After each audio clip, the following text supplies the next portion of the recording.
All right, so today we're going to talk about being a sync creeper. These are the folks who constantly follow up with music supervisors, music libraries, and sync agents. We're going to talk to Jody and get his perspective of this. So Jody, as I stand back here behind the curtain, what are your thoughts and perspectives of how long should it take after someone submits music to you before they follow up with you? They shouldn't follow up. You just shouldn't follow up. I used to follow up. It never got me anywhere. Then I stopped following up and I started doing deals. Music supervisors, as some of you know, they're busy. They're very busy. They don't need you to follow up. If you send your song, they've got your song. And if they requested songs, they're going to listen to your song. So if they don't reach out to you, it means they're not interested for that project, or they don't have a place where they can market it. If it's a sync agent, even. If you follow up with a sync agent, it's the same thing. Hey, making sure you got my song. Nobody's going to reply and say, yes, got it. Well, someone might. See, I used to do that. I used to try to listen to everything. Every so often, I would take a while to reply.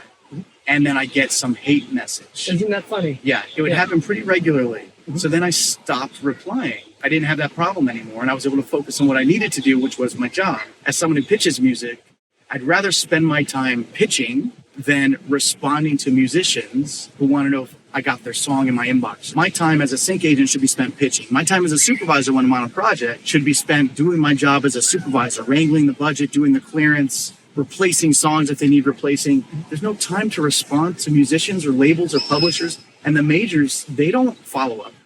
They never follow up. So you make a good point about the hate mail. Totally different direction than I think we were intending to go. You and I are kind of cut from the same cloth in that we like to educate and teach, and we like to raise up people, elevate them in their own careers. Yes. I've experienced the same, where I get a message from someone, hey, will you give my song a listen? Will you give my song a critique?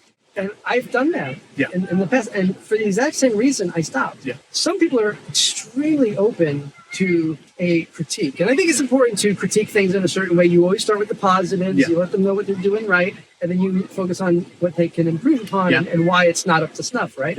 It's also mind-blowing the number of musicians who, unless you respond with, this is the most amazing song I've ever heard in my life, you get not just hate mail, but vile. You do get really, it's like all of the insecurities they may have come out in that email, and they're directed towards you because you're the individual who made them feel insecure at that moment. But all that individual is doing is their job, and their job is not to listen to your song. It's not their job. It's just not. Let's talk about being a creeper. You know what creepers are. I'm fully aware of creepers. Creepers are, we're just gonna put it out there and be real with y'all. If you're the supervisor, you're looking at me, I'm the creeper right now. You're waiting for the response.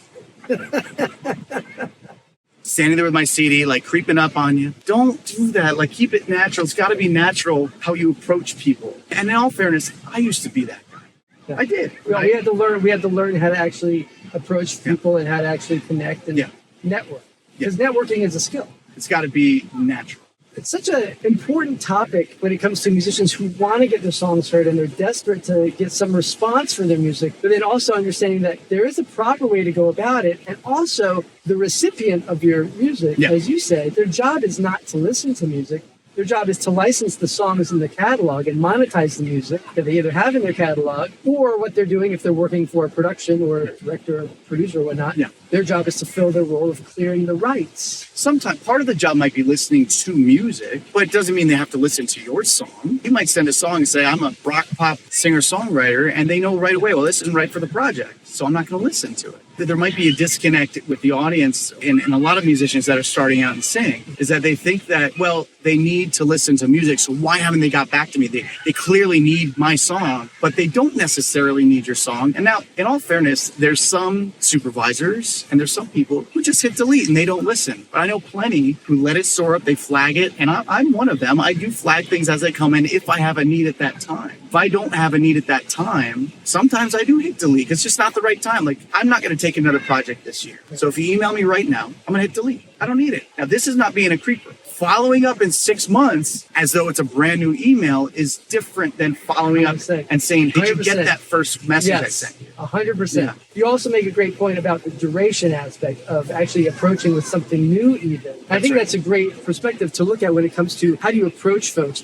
Well, if I just sent in 3 or 4 songs, I didn't get a response, hopefully you are not stopping your music creation. I'm not stopping my music creation. I'll come up with another 3 songs. I'll be able to approach you. But I think it goes deeper than that in how you actually approach. What are the words you use in the email? letting them know that you have the deliverables that they need. Yes. Letting them know that you actually understand the sync world and the various aspects of sync rights and master rights, to where you've now shown up in their inbox as a professional.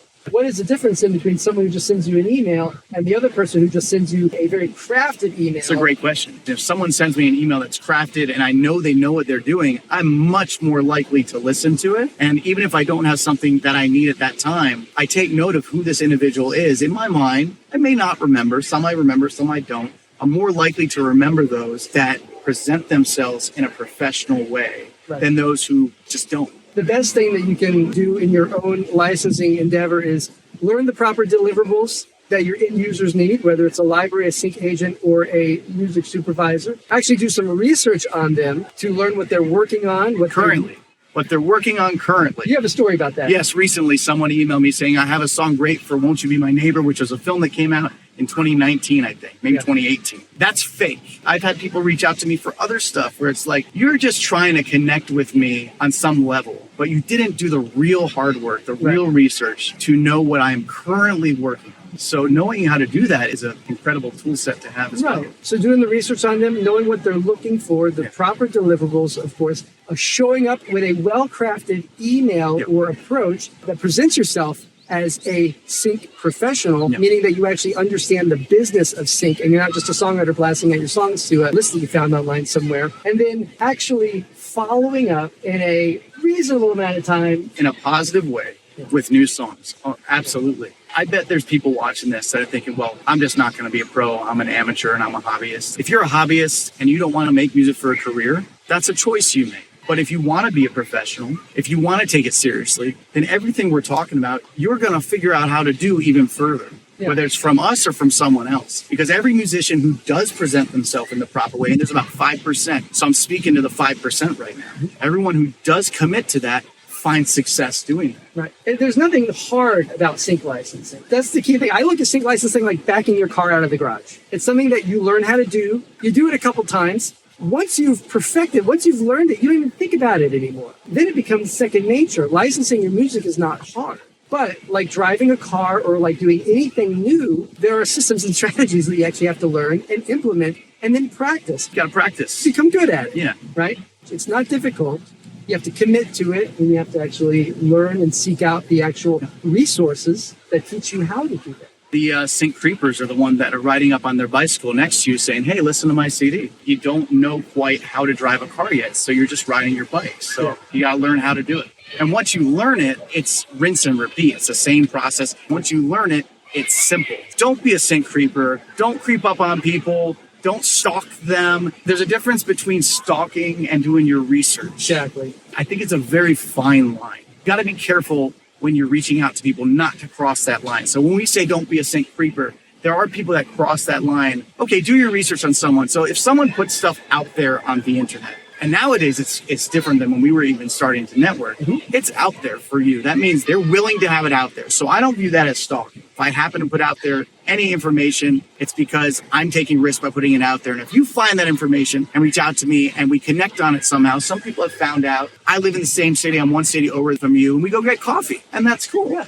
But 10 years ago, I think that might have been a little different. 10 years ago, internet dating was kind of weird. Right. And now everyone finds their date on like one of those sites. Yeah. Something like that. 10 years ago, 15 years ago, you didn't want to tell people you met someone online. Yeah, and you don't want to like send someone you research and like send them a gift in the mail. I think that's like crossing the line. It's like, I don't know who you are. Now, sending them a CD is different, but a gift happens a lot. You know, it's like payola, I guess, like bribery. Yeah. So you don't want to do that. That's being a creeper. So basically what Jody's saying is if you want to email him and say, hey, listen, I hope you had a great time on your family vacation in Orlando, that Mike showed up and completely, ruined because he popped up one day in your hotel. You can do that because he put it out there. I do like watches too.